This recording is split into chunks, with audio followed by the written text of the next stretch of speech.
Hi, this is Emily Iannelli. Um, I had my male to female transgender surgery on September 11th. Wow, September 11th. What a day. Uh, but I had successful surgery. I'm working on aftercare, maintenance, and, healing and resting. But I've only been at the hospital for 3 weeks. In fact, today is my third week of recovery, but it's weird because it feels like so much longer than 3 weeks. So I'm doing what my doctor told me. I have visiting nurse service coming, but this is going to be the third and final visit. And then I have my visit tomorrow with my surgeon for follow up. This will be my second follow up visit in the aftermath of my transgender surgery, male to female. And I'm adjusting pretty good. It does take a little bit of an adjustment, but I'm not taking painkillers anymore, so that's a good sign. Occasionally, a Motrin or a Tylenol, but to me, that's not bad. Um, the aftercare is something that I have to get used to because really I'm not used to that, but I'm, getting through it, and it's going to be a thing that I'm going to have to do for most likely the rest of my life, or at least for a good part of that. But, I knew that I needed to do this surgery because of my overwhelming need to do it since I was just a young teenager. Um, Today, if I was born around this generation, I probably would have had my surgery a lot earlier than 58. In fact, I wanted to do this surgery when I was 16. But the good thing is that I managed to get married to a beautiful woman who I love. We're married 21 years, and we have my son, our son, Matthew, who's 20. The only heartbreak is that he struggles with autism. And it's similar, there's parallels between his struggles with autism and my struggles with being transgender and having depression. I've wound up in hospitals many, many times in the aftermath of being terminated when I came out as male to female transgender.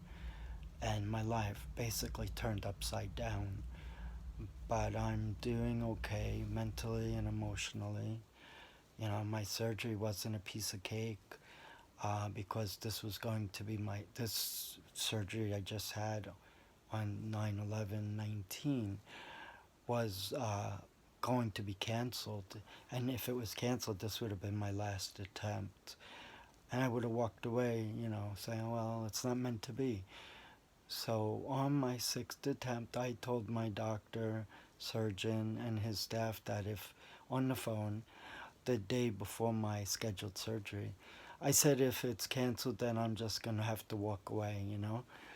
And the receptionist understood, and she said, "Well, Doctor Rajveer Purohit, he's affiliated with Mount Sinai, Beth Israel, is doing his best to make sure that the surgery will happen. What we're trying to do," she said, is Dr. Rajveer Purohit is trying to get your surgery to be performed at Mount Sinai, Beth Israel, rather than the infirmary of um,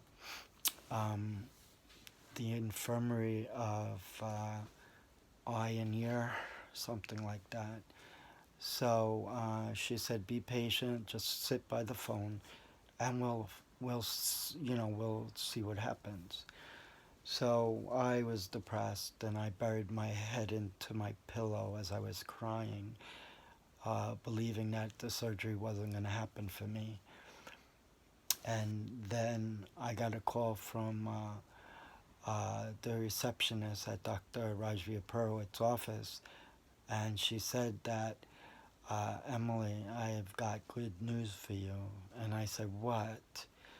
And because I have liver damage from taking medication over the 7 years I've been struggling and out of work and trying to get my life back in order. And I have my family, my son and wife. I'm, responsible for them. I'm lucky my wife has me covered under her insurance. Otherwise, this would never have happened. In addition to my other numerous hospitalizations. But Dr. Rajveer Purohit's receptionist said, Emily, I got good news. And I said, what? What, hon? Tell me, please. And she said, your surgery has been approved. We're going forward with the surgery. However, your surgery is now going to be performed at Mount Sinai, Beth Israel. And I was so happy, and I was so feeling that this was finally going to happen. And I couldn't sleep. I was literally up the whole night. I just like feeling like euphoric. And that's part of my bipolar disorder as well, because I went without sleep hardly. I couldn't sleep because I was afraid I might be late to the hospital. I had to be there by 5 a.m. And if it wasn't for a good friend of mine who drove me into the city to make sure I got to the appointment, I would not. If I showed up late, then the surgery would have been canceled. So my friend picked me up at like 3:30 in the morning. I made some breakfast for him and myself. My son and all my family was sleeping still. And we finished at 4, and then we got on the road. And he got me to the hospital at 4:45. So when I arrived, they weren't open yet. They opened at 5.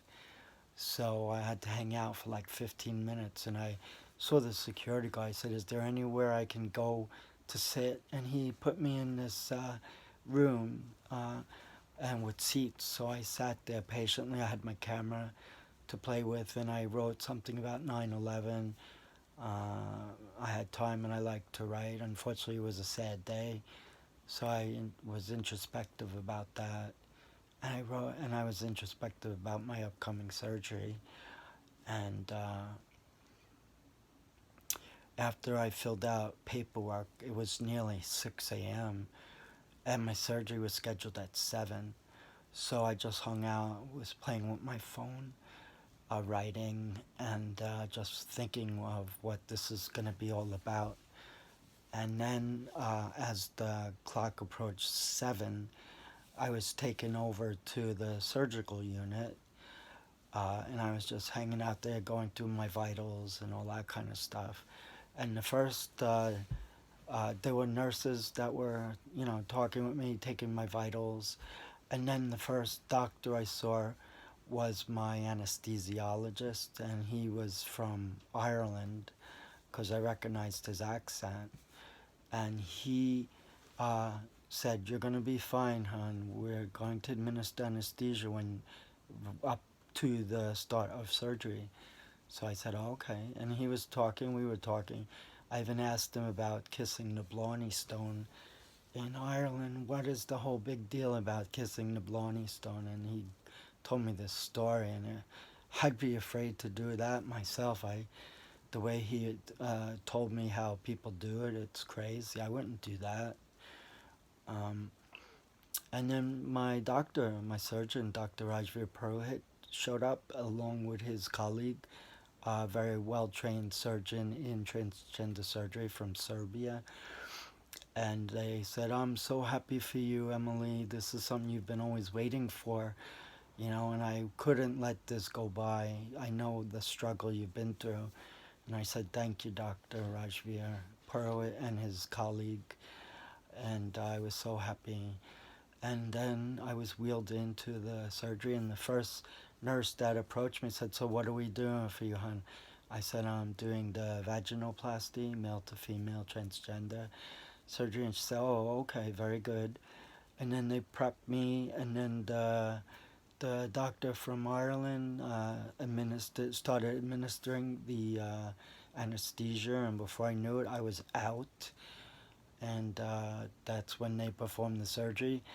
And Dr. Purohit said it was about a 5-hour surgery.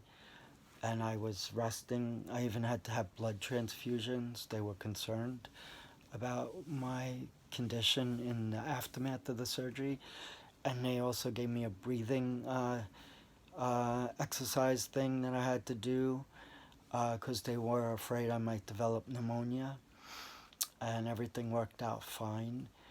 And I was in the hospital for a week, and I left the Monday following the weekend. I was there from Wednesday, 9/11, Thursday, Friday, Saturday, Sunday, Monday, 6 days.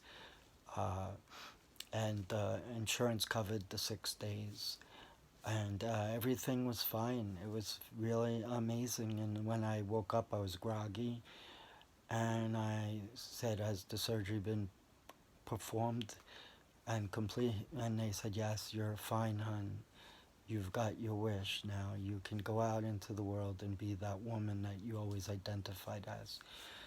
And now I'm going to see my doctor, surgeon, uh, uh, tomorrow for my second follow-up. And today, my visiting nurse is going to see me for the third time, most likely the final time. She's going to check the area, make sure I'm doing correctly. She's going to check for the wound and any kind of trace of infection or anything. I was on antibiotics, but I completed that. I also was on pain medication, oxycodone, which I finished, and I don't get a refill on that because it's addictive. And I'm doing well. I'm feeling good. And I'm getting used to my new lifestyle as female, but I'm never going to leave my wife or my son. They mean the world to me.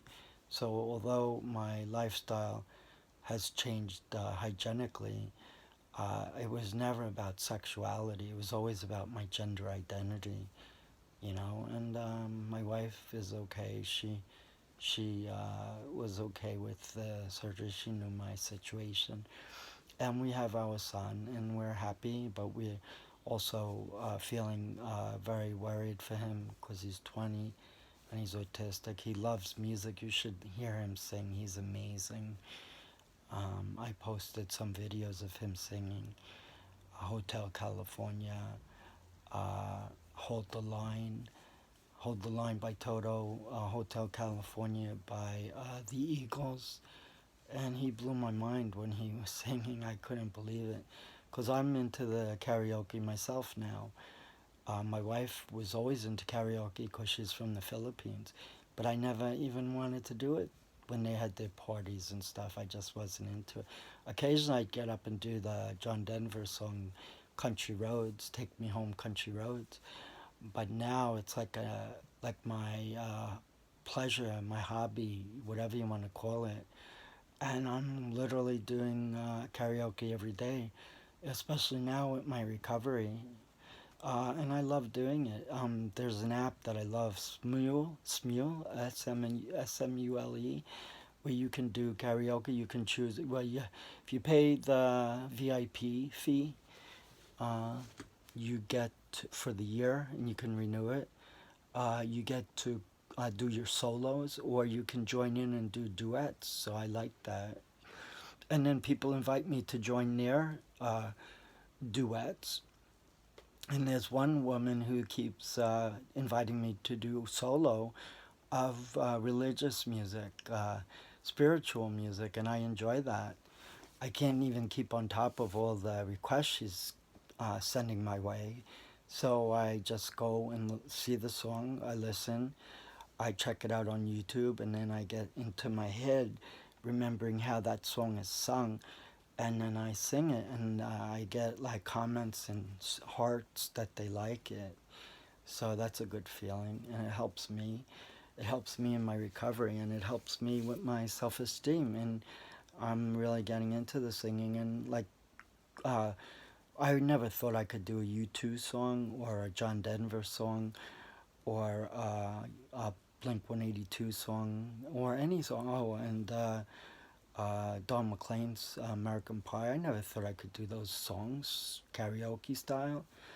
And now it's like I'm enjoying it. And it helps me through my recovery.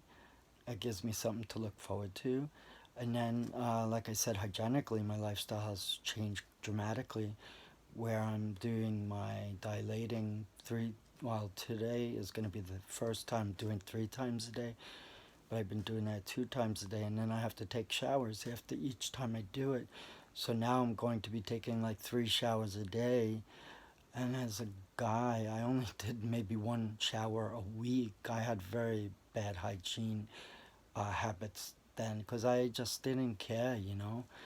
And basically, guys don't have to maintain their hygiene. Well, they should, but women have many things they have to be aware of, and they have to do everything so they can make sure their private area is clean. And I'm learning that I have to do that.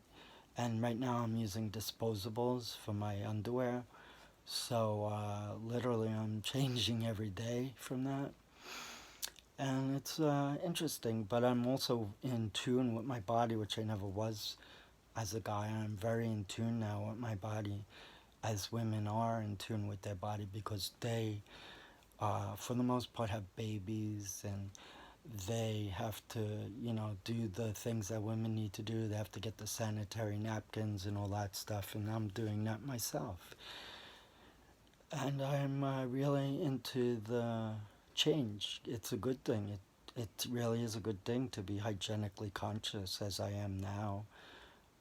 Always washing my hands now and, you know, making sure I take my showers to clean up, especially after dilating because you got the lubrication all over you in that area, so that has to be cleaned. I'm not getting graphic. I'm just talking in generality. There are transgender girl videos if you want to learn how to dilate and all that stuff. Go see their videos. I'm not going to talk about that stuff. That's private to me.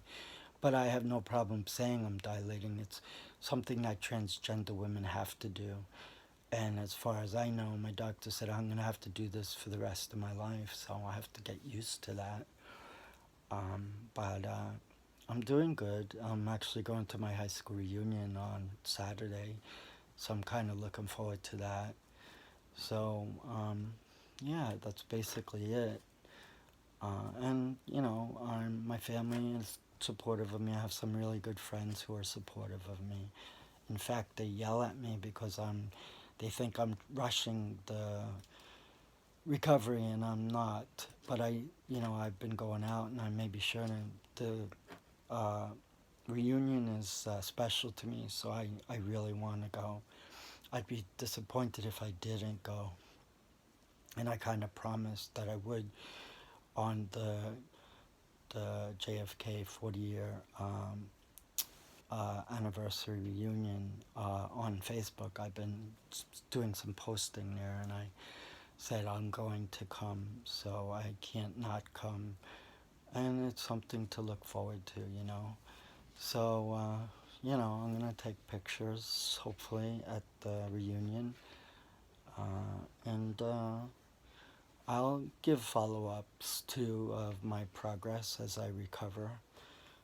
But no graphic discussions, just emotional discussions and what it's like to finally be a post-op transgender woman, which I thought would never happen because, like I said, this was my 6th attempt, and if it got canceled because of my liver issues, then I wouldn't bother anymore. That would have been it. But thanks to my surgeon and his quick thinking, they were able to change my surgery from the Eye and Ear